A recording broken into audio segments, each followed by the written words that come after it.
So Bob Bowlsby news comes down today on him at some point stepping away as Big 12 commissioner. One of the names that was brought up was Mike Aresco of the American Conference. But one of the things that would be interesting there is, remember, there was the allegations. Remember Bob Bowlsby, the cease and desist. And this is about Aresco. He's a good guy at what he does.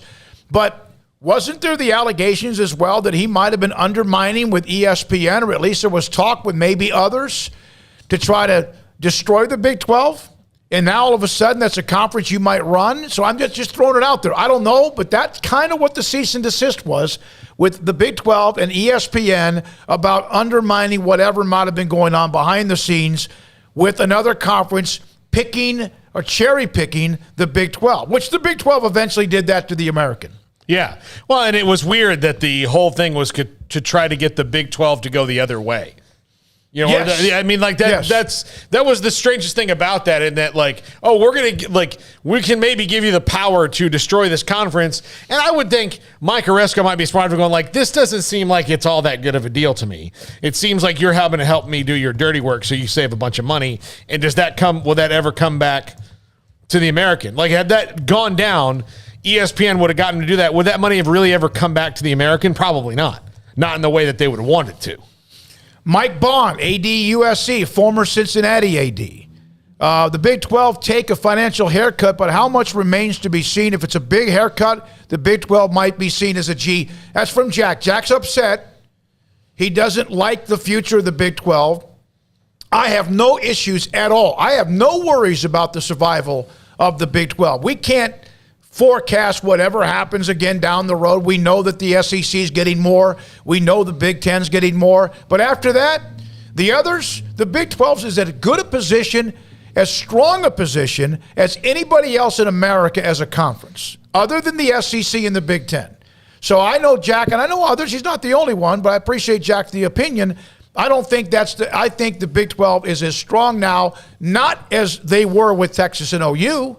That would be silly. But I think they're the strongest among the other Power 5 conferences at this particular time. That's fine, but I don't know what that amounts to money-wise. Mm-hmm. I mean, you could be as strong as all you want, but it's how much somebody's willing to pay you. So they might be in a really good, strong, position right now with a strong foundation, but if these networks don't want to pay them bukus of money, there's not really much they can do about that. So, I get why there's hand-wringing over the future and all that, but me personally, I'm not going to play the what-if game for the next 3 years while this contract gets ready to get signed. I have no energy or desire to sit here and stress out over something that is so totally out of my hands, and nothing I say or do is going to have any effect on it whatsoever. Now, I'm not saying let's not talk about it at all ever again, but we just got done with a run of where everybody was freaking out about the future.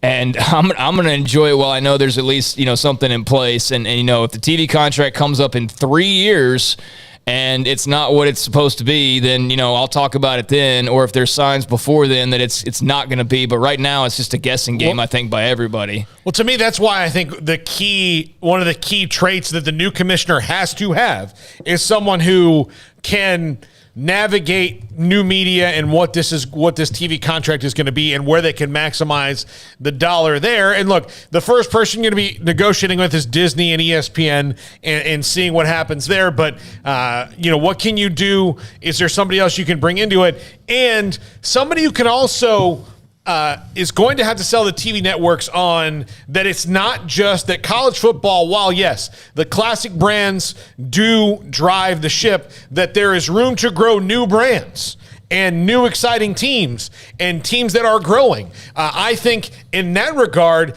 for the Big 12, that's where a school like UCF comes in, where you're like, look, okay, how can we, position ourselves as an organization of wide open competition and the best in sports when one of the largest universities in the country, nay the world, is relegated to second tier status because why? We don't want to let them in?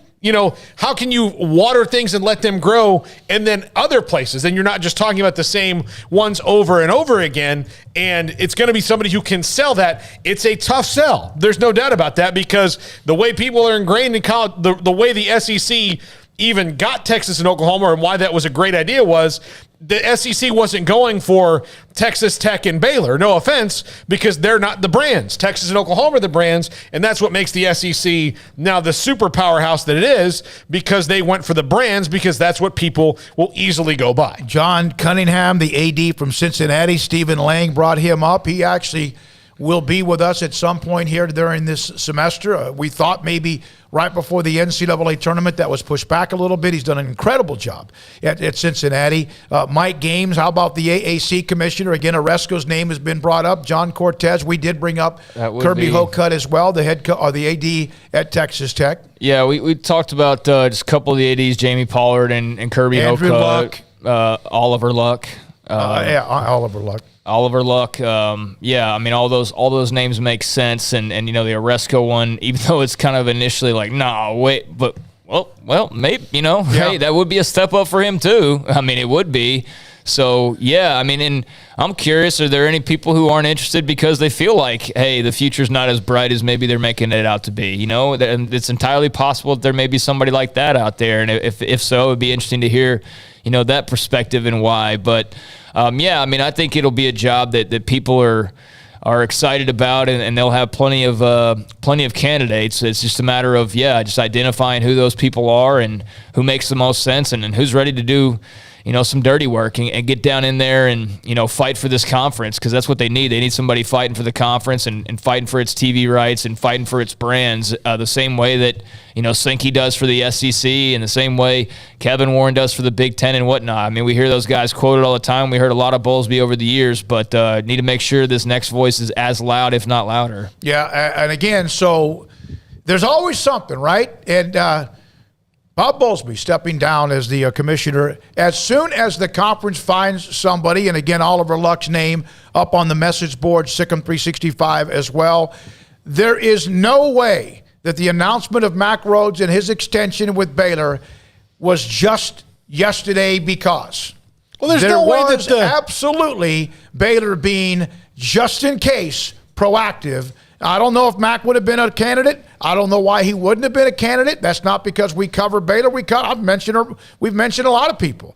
But there's absolutely a good time of why you do that yesterday and not with the industry news that came out this afternoon. Well, I mean, there's no way that the athletic directors didn't know it was coming. So it's not like Mack signed an extension and then today Bob Bowlsby announces. He's like, oh, wait a minute. No, they knew. They all knew that these decisions are made that way because the athletic directors are the ones and the presidents are the ones who are going to get together and do this. So there's no way he didn't know. So clearly that 10-year extension was a choice Mack made with this knowledge in mind. All right, so Mack